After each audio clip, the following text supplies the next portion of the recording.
Bom, meu nome é Felipe Fortes, eu sou médico ebiatra, que é o especialista em saúde do adolescente. Trabalho no NESA, que é o Núcleo de Estudos da Saúde do Adolescente no Rio de Janeiro, na Universidade do Estado do Rio de Janeiro, na UERJ. Também sou licenciado em dança e dou aula na Faculdade Angel Viana, na disciplina de Cinesiologia, no curso de bailarino contemporâneo. Tenho um consultório em Porto Alegre e no Rio de Janeiro. E trabalho muito com promoção de saúde de jovens, né? Usando muito a questão do movimento criativo, da potência da arte na promoção da saúde de adolescentes e jovens.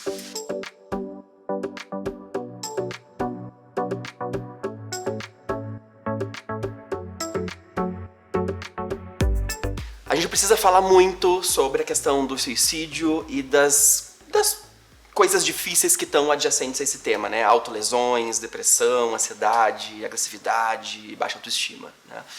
Na minha percepção, o jovem contemporâneo, principalmente o jovem, né, pós-pandêmico, né, a gente está vivendo esse momento muito importante, né, da história da humanidade, que é um lugar aí cronologicamente imediatamente após uma grande pandemia, em que os jovens estão sofrendo muito. Para a gente poder entender, é muito importante na construção do emocional dos adolescentes que eles façam dois movimentos. Primeiro, se descolar um pouquinho dos pais. É importante, né? Para a nossa construção da nossa própria individualidade enquanto seres humanos, na adolescência a gente se descola um pouco dos pais. Ao mesmo tempo que a gente se identifica com os nossos iguais, com os nossos parceiros adolescentes, né? A pandemia fez com que isso não pudesse acontecer, né? Os jovens não puderam estar presencialmente adolescendo, crescendo, amadurecendo, convivendo com seus pares adolescentes. E isso é muito ruim para a formação da saúde emocional deles. E ao mesmo tempo que eles não puderam estar junto com os amigos, eles tiveram que estar trancados dentro de casa com seus pais. E aí isso dificultou esse descolar.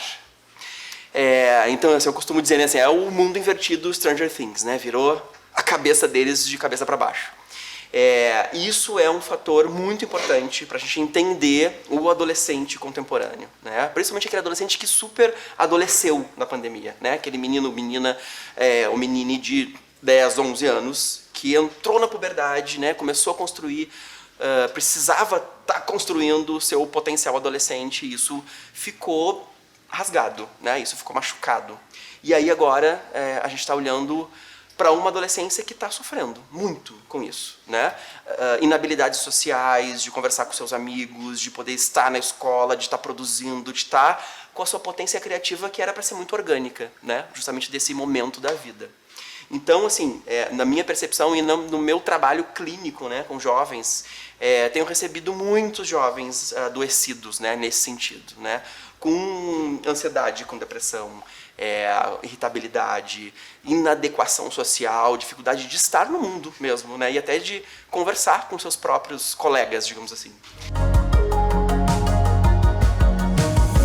A gente precisa dar uma atenção especial para essa juventude, ser muito empático com eles, né? Poder entender o que está acontecendo e aí colocar no colo.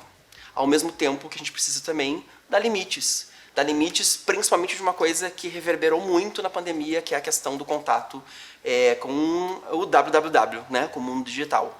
A gente tem muitas coisas muito legais das redes sociais, etc. Mas também a gente tem algumas sombras, que a gente precisa muito olhar para isso, né? Eles estão muito parados, eles estão estáticos. A gente precisa colocar eles para se movimentar no mundo, para fazer outras coisas, para além de ficarem sentados atrás de um avatar. A grande questão, né, que os pais sempre me perguntam é como falar com um jovem adolescente, né?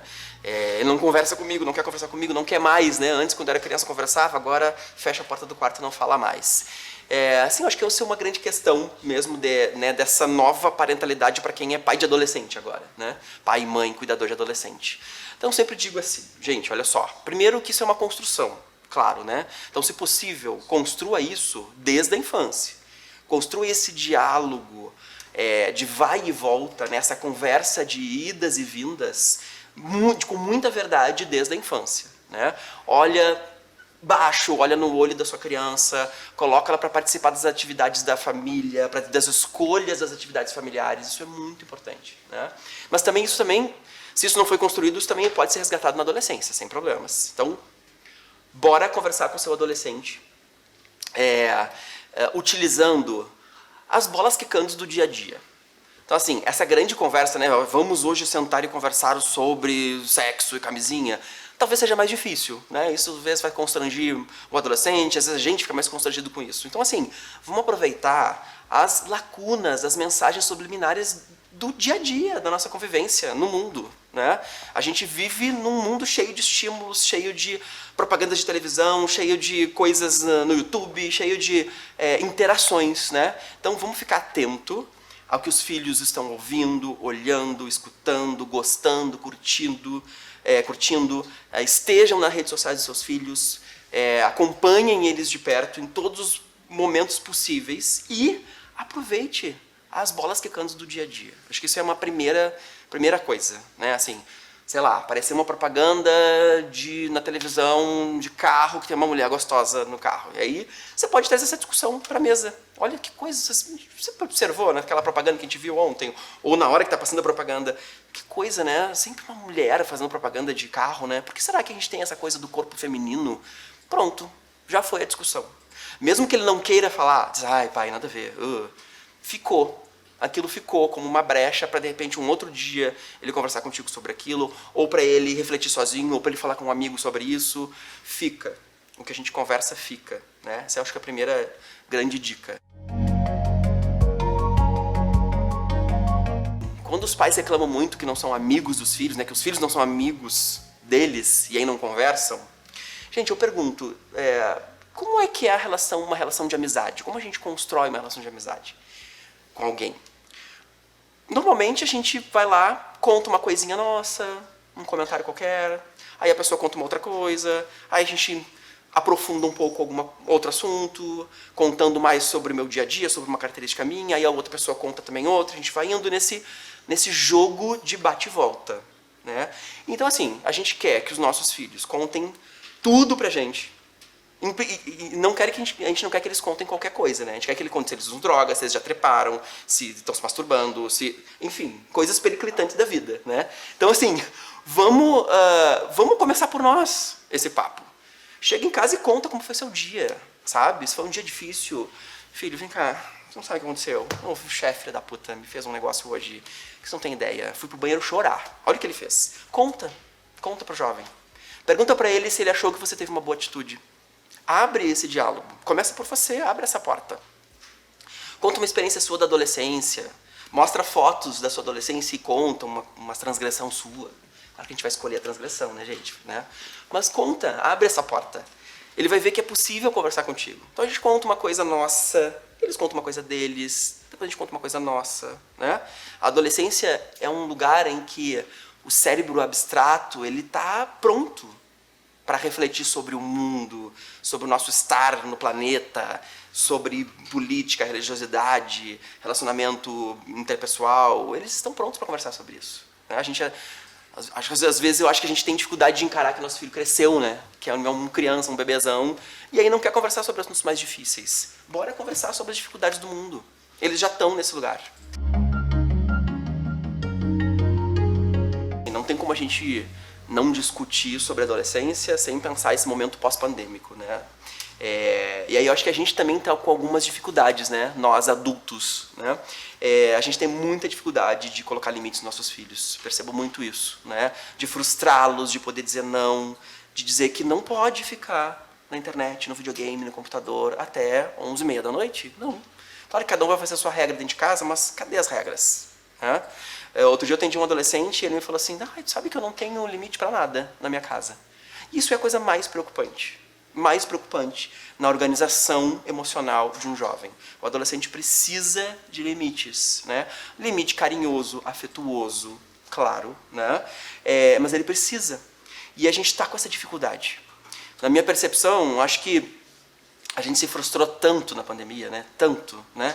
Tendo que ficar em casa, assistindo live de sertanejo e fazendo reunião online, naquela coisa que se repete, né? Sem poder expandir E aí a gente se frustrou tanto que talvez agora a gente tenha dificuldade de frustrar um pouco nossos filhos, né? E frustrar no bom sentido, né? Frustrar no sentido de dizer, pois é, o mundo é isso, é difícil mesmo, não pode ficar até tal hora, porque tem consequências depois, se você não dormir bem, se você ficar muito tempo fazendo uma mesma atividade atrás de uma tela. Então, vamos colocar limites, vamos conversar com os nossos jovens com carinho, com afeto, óbvio, sem violência, né? Mas dando bordas para eles, porque senão eles se esparramam e se perdem, não tem como. Existe um tema contemporâneo muito importante, né, que é a questão da autolesão. E a mais conhecida, claro, é essa coisa de se cortar, né, cortar o antebraço, enfim, ou algum outro lugar do corpo, né. Lembrando que, gente, a autolesão é qualquer ação de machucar a própria pele ou anexos, né, como a gente fala, cabelo, unhas, enfim. Não só os cortes. Os cortes é a autolesão mais conhecida, né? Mas também pode ser mordidas, machucar-se, queimar-se, bater a cabeça na parede, coisas do tipo, né? Todas são consideradas autolesões. Então é muito importante a gente olhar com um olhar muito empático para isso, né? Nós, enquanto pais, cuidadores, mães, educadores, enfim. Primeiro, o jovem que se autolesiona, ele está sim pedindo ajuda. Não é uma bobagem, não está querendo chamar atenção. Na verdade, assim, tá querendo chamar atenção.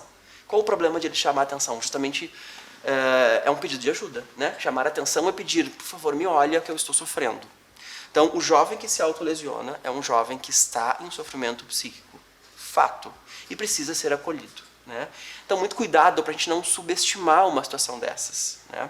Principalmente, que eu vejo, assim, que realmente, assim, o índice de autolesões aumentou muito entre os jovens. E aí a gente pode cair num lugar de dizer, isso é moda, agora tá todo mundo se cortando, então, né, tá se cortando, poxa, que besteira. Sim, a gente tem um índice maior de jovens se cortando, mas não é uma moda.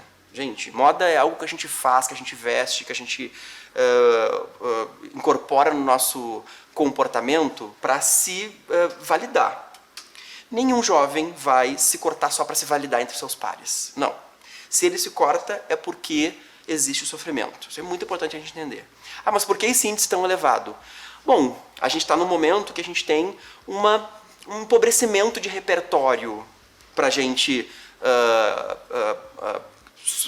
passar, sobrepor adversidades da vida. Sim, né? O jovem está dentro de casa, parado, atrás do computador, né? Ele não sai, não se articula, não frequenta vários espaços. Isso é um empobrecimento da nossa resiliência, né? Da nossa capacidade de, frente a uma pedra no caminho, poder pensar múltiplas soluções.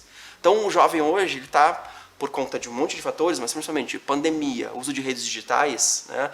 Está num monotema. A capacidade psíquica dele está um pouco limitada, sim.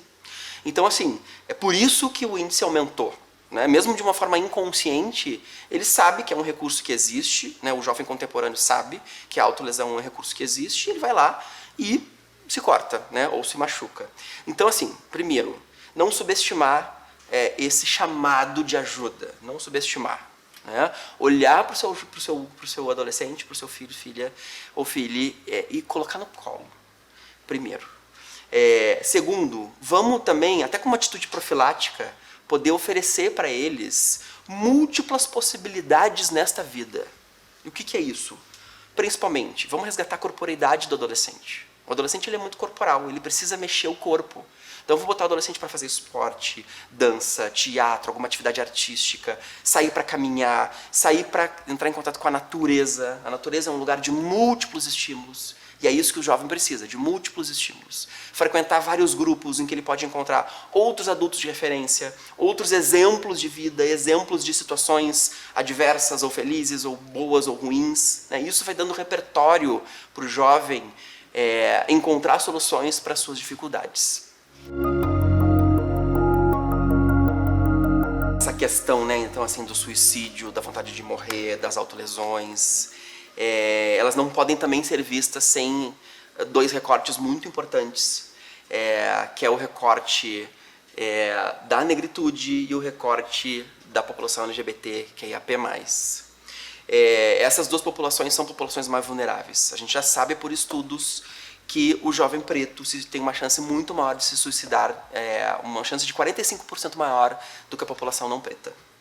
E a população LGBT tem um risco de 5 vezes maior de comportamento suicida. Então a gente não pode deixar de olhar para esse lugar. E aí, falando do jovem negro, né, assim, é claro que isso tem um recorte social. Né? Nós temos aí uma questão histórica no nosso país e no mundo, mas vamos falar de Brasil, né, que a gente precisa recuperar. A gente precisa colocar as oportunidades na mão dessa galera. A corrida está desigual, inclusive, né, acesso a aparelhos de saúde, acesso a possibilidades de apoio e até para essas famílias. Precisa olhar, se aproximar de profissionais pretos, de autores pretos, de pessoas que estão com esse discurso de forma muito potente na sociedade. Eu sou um cara branco. Né? Eu não consigo mensurar o que é ser uma pessoa preta na nossa sociedade. Não consigo. Então vamos dar voz para essa galera. Isso é muito, muito importante. Então o que eu posso fazer enquanto cara branco, né? E aí chamo toda a galera não preta para validar e olhar e valorizar e estar junto e seguir e dar like e se comunicar com a galera preta. Isso é muito importante. Né? Isso é fator construtor da identidade do jovem preto. E em relação ao jovem LGBT, de novo, a gente também não pode deixar de olhar para esse recorte. Né? A juventude contemporânea está muito, muito mais tranquila e aberta para a diversidade sexual. Que bom. Né? Acho que até como um movimento de resistência a esse momento de ódio tão forte que a gente passou, que está passando e vai acabar. Acho que como um movimento de resistência eles estão fazendo isso. Né? Claro, inconscientemente, né? Uma coisa orgânica. Então os jovens, sim, estão muito mais tranquilos em relação a isso. Eu pergunto, né, no meu consultório, assim, pro jovem de 11, 12 anos, você está apaixonado? Você está gostando de alguém? Como é que tá isso? Ah, não, né? Enfim. E aí eu pergunto, você já sabe se você gosta mais de menino, de menina, ou dos dois, ou de nenhum? E assim, a maioria me diz, não sei, eu estou aberto para o diálogo. Então eles estão muito mais tranquilos. E isso pode assustar um pouco a gente, né? Porque, ok, não é da nossa geração esse lugar. Então vamos se atualizar, vamos estudar, vamos olhar, vamos se abrir, vamos diminuir essas violências em relação a isso. Vamos deixar isso orgânico. Vamos contar histórias infantis para os nossos filhos, crianças, a história da princesa que casa com a princesa. Cadê as histórias das princesas que casam com as princesas? Então isso precisa ser orgânico na nossa parentalidade contemporânea. Né? Para quê? Para diminuir o sofrimento dos nossos filhos. Se o nosso filho for LGBT ou não, isso é importante. Né? Primeiro porque a gente quer que os nossos filhos sejam éticos, né? Sejam potentes, felizes com eles mesmos e com o próximo. Né? Então ele precisa estar aberto para a diversidade do mundo. Então, tema da parentalidade, bora olhar para isso, não deixar para trás.